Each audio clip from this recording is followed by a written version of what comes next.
Hello, hello, my friends. AmyR here with Prairie Paper and Ink. Welcome back to my face and my card making space. And a couple of simple cards, really, using some of the new products from Simon Says Stamps July release called the Happy Camper release. Super cute. I will link to the full release in the description box below the video so you can check it out. There's a lot of great stuff. So I did some heat embossing and a little bit of ink blending, some black splatter, because, sometimes it's called for. And yeah, everything I used will be listed and linked in the description box below the video.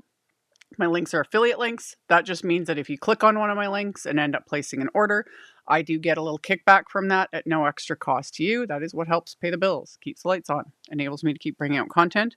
And yeah, as I promised earlier in the week that I was going to be uploading a ton of videos, stay tuned. I'll have more videos coming using this new release, mixing it with some of my oldie but goodie favorites, etc. That sort of a thing. So we'll just see. Anyway, that's enough chatter from me. Let's get into making the cards. So I'm using the new Delicate Blossoms stamp set. Yeah, it is. This used to be a red rubber on cling foam background stamp, and I've noticed over the past, I'm not sure how long it's been, that Simon Says Stamp has been converting them to photopolymer sets, and with some of them, like this set, you not only get like the background image, but you also get some sentiments, and then there is a coordinating little die set for the sentiments as well, which is super fun. And I love this background image. It's gorgeous. So I lined it up in my MISTI, and then I've got a couple panels of Simon's smooth white cardstock, and I use my anti-static powder tool on those. That will help prevent the embossing powder from clinging to anything other than the stamped image. And I was lining up those panels using just the deeper grid lines on my grip mat inside my MISTI, and then inking up the stamp with clear embossing ink, and then stamping that onto the cardstock. And this first one isn't going to look like much because I'm going to use white embossing powder, so white on white. So once it's stamped, I'm going to sprinkle on Simon's Detail White embossing powder, tap off the excess, and then I'll set this aside without melting it because I'll melt everything like at the same time. So get the embossing powder on, make sure everything's covered, and then I just set that aside where I can't hit it with my elbow.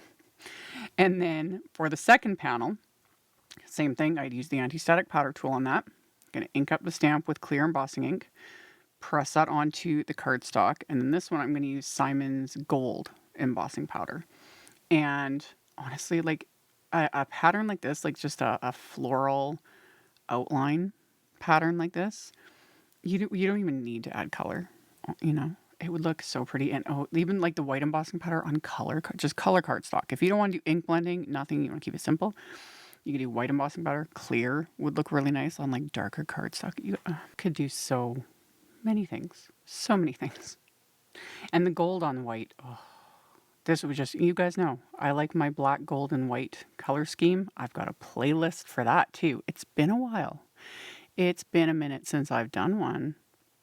We'll have to revisit that in the near future. I'll need to make some more black, white, and gold cards because love.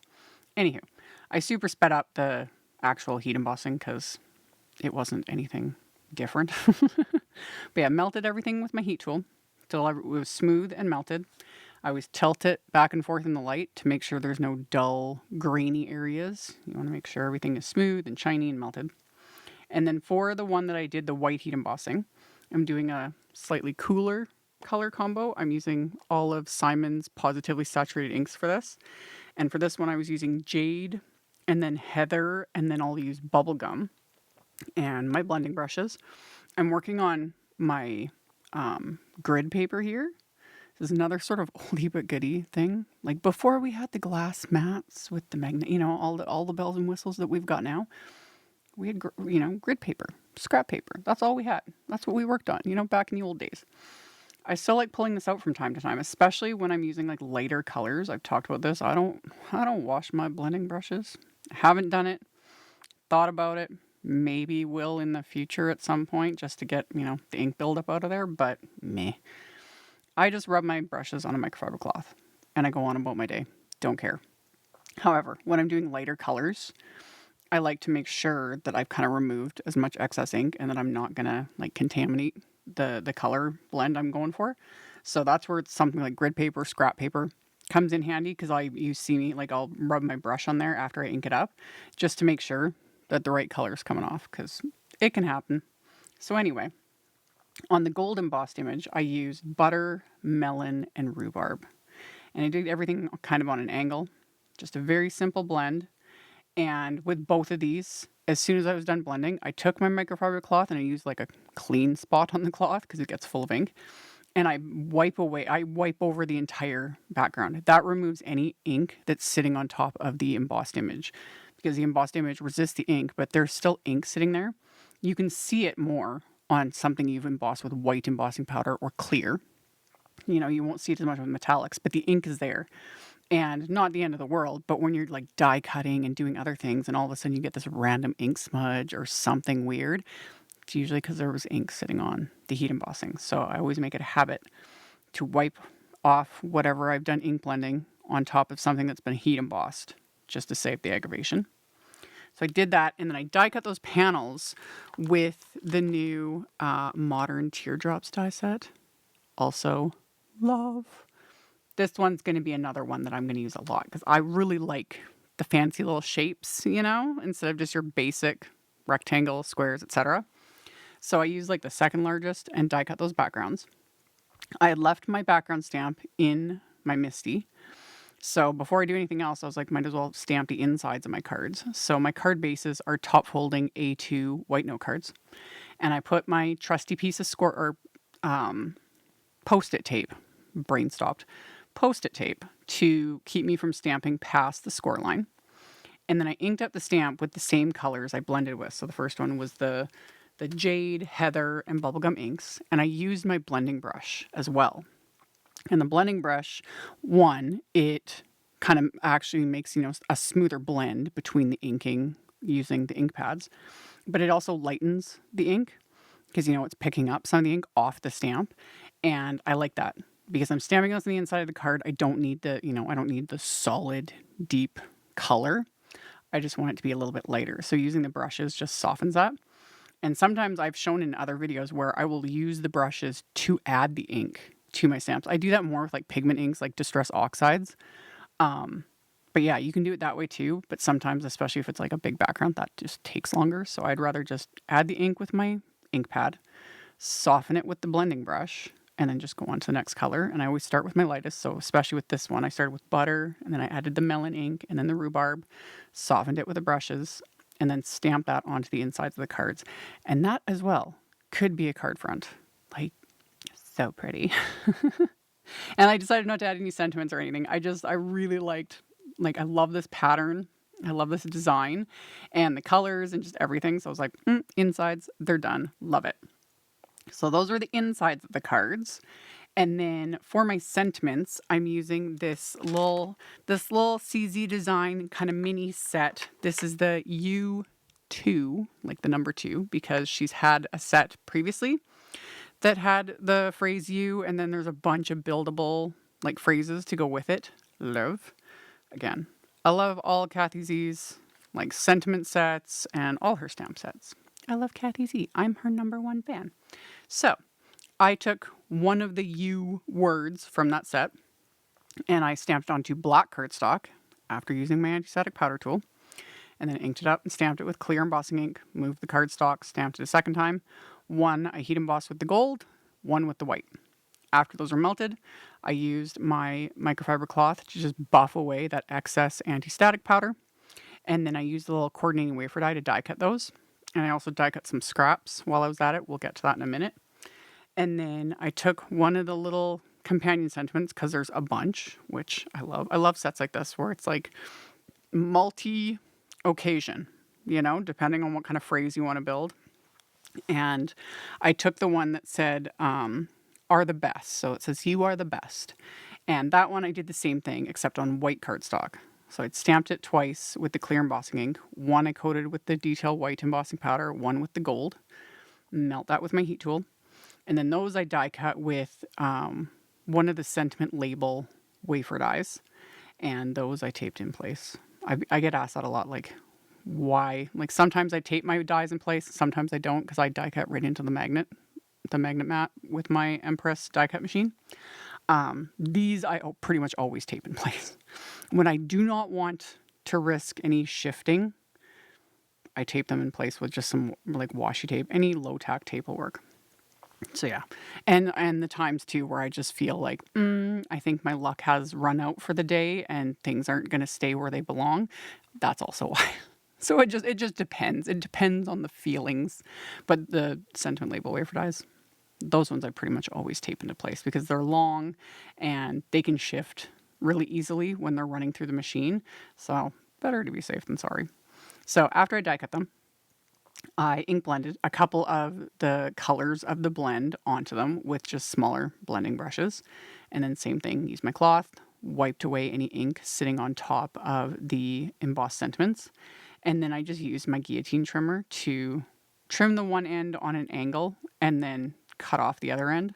You could do this with scissors. I just prefer using my trimmer because, like I've said, most of the time now I can't cut a straight line or an angle with scissors. It's just easier to use my paper cutter. So I have my sentiments ready to go.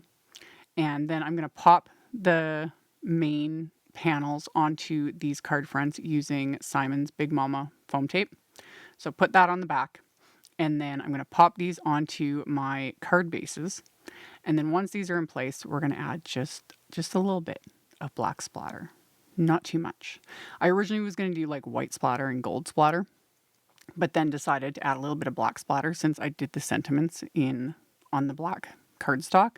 So it just kind of ties everything together a little bit more.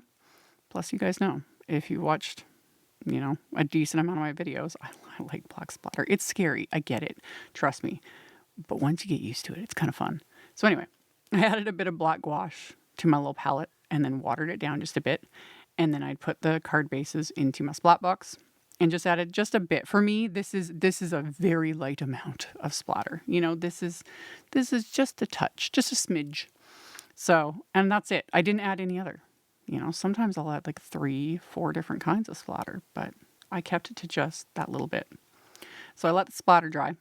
And then the U words that I heat embossed, I die cut scraps of the black cardstock with the coordinating wafer die to stack together, as is tradition, so that they've got a bit more dimension to them. And then I just layer those together with the Pawsitively Perfect. I always forget what this stuff is. Is it positive? Yeah, Pawsitively Perfect craft glue.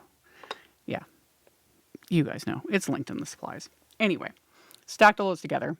Don't know why the white balance went out between the previous frame and this one, and now everything's like tinged yellow. Don't ask me, you guys. I do this for a living, and I have no idea what I'm doing half the time. Anyway, I'm just annoyed by it.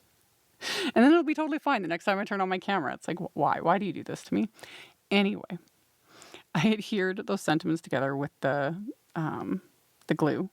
And then the little sentiment, sub-sentiment, I adhered with the Big Mama foam tape, which I trimmed down with my little scissors there. And then just pop that into place. And then my final little bit of embellishment is the new Marshmallow Embellishment Mix, these little confetti. These are cute. They reflect like pink and green and blue and like they kind of reflect all the colors. They're interesting. Like they're not flat white, but they're like white with like an iridescent coating, I guess. They're fun. Yeah, you can kind of see it in the dish there. They kind of reflect all the colors. I like it. So I adhered just a few of those with the glue, picking them up with my little embellishment wand, and then you just got to let the glue dry, and these cards are complete. So, really fun. I really like this background stamp. I've always liked this background stamp. It is just fabulous. And yeah, it will be revisited again and again. And that die set, the die set, the modern teardrops, and then Kathy Zielski's little U2 sentiment set, fun. So like I said, all the links will be below. Thank you all so much for hanging out with me, thumbs upping and commenting, and I'll see you all very soon in the next one. Bye. Thank you so much to my amazing Patreon supporters. For anyone that might be interested in joining my Patreon community and supporting me, the link to my Patreon is in the description box below the video. For everyone else, as always, thank you all so much for taking the time to watch my videos, for thumbs upping, commenting, subscribe if you haven't, I'd love to have you. And here's a couple other videos for you to check out in case you missed them. Bye!